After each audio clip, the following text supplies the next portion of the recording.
எனக்கு தோனி வேண்டாம், ரோஹித் போதும். தோனி மீதும் விராட் கோலி மீதும் வன்மத்தை கொட்டிய யுவராஜ் சிங். இந்திய டி20 கிரிக்கெட் உலகில் தல MS தோனி மற்றும் ரோஹித் சர்மா இருவரும் மிகச்சிறந்த கேப்டன்களாக புகழ் பெற்றுள்ளனர். தல தோனி 2007இல் இந்திய அணி அனுபவமற்ற வீரர்களால் நிறைந்த ஒரு குழுவாக இருந்தபோது தோனியின் மன உறுதியால் அச்சுறுத்தல்களை தாண்டி உலகின் முன்னணி அணிகளை சந்திக்க ஒரு தளமாக மாறியது. தல தோனி தனது கேப்டன் திறமையால் அணி வீரர்களுக்கு தன்னம்பிக்கை ஊட்டினார்.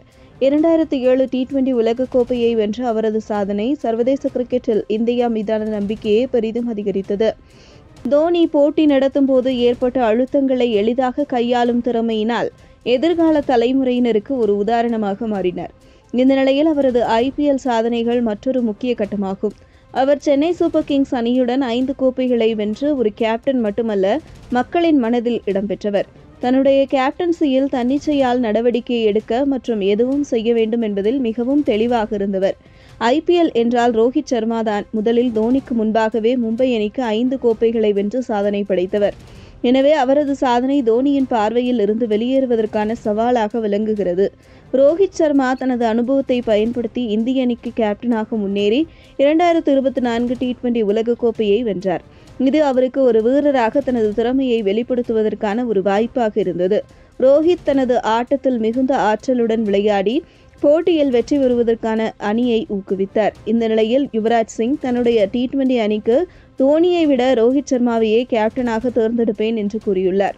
ரோஹித் தனது பேட்டிங் திறனால் போட்டியை தலைகீழாக மாற்றும் ஆற்றல் கொண்டவர். அவர் ஒரு சிறந்த கேப்டன் என்று அவர் குறிப்பிட்டார். இவ்வாறே யுவராஜ், தோனி, விராட் கோலி ஆகியோரில் ஒருவரை பெஞ்சில் அமர்த்த வேண்டும் என்றால் அந்த விடையை சொல்ல நான் தயங்குகிறேன் என நகைச்சுவையாக கூறினார். அதேபோல் விராட் கோலி மற்றும் ஜோ ரூட் குறித்தும் யுவராஜ் கருத்து தெரிவித்திருந்தார். இது மிகவும் கடினமான தேர்வு. ஜோ ரூட் தற்போது சாதனைகளை உடைத்து வருகிறார். நீங்கள் எங்கே விளையாடுகிறீர்கள் என்பது முக்கியம். ஒருவேளை இங்கிலாந்தில் விளையாடினால் கண்டிப்பாக ரூட்டை தேர்ந்தெடுக்கலாம் என்று அவர் கூறினார். ஆனால் உலகின் மற்ற பகுதிகளில் நீங்கள் விளையாடினால் நான் விராட் கோலியை தேர்ந்தெடுப்பேன். குறிப்பிட்ட சில பிச்சுகளில் அவர் நிறைய பாதிப்பை ஏற்படுத்துவார். ஜோ ரூட் மற்றும் விராட் கோலி ஆகியோரின் திறமைகளை பார்க்கும்போது அவர்கள் இருவரும் தனித்தன்மை வாய்ந்தவர்கள் என்பதையும் மறக்கக்கூடாது என்று தெரிவித்தார்.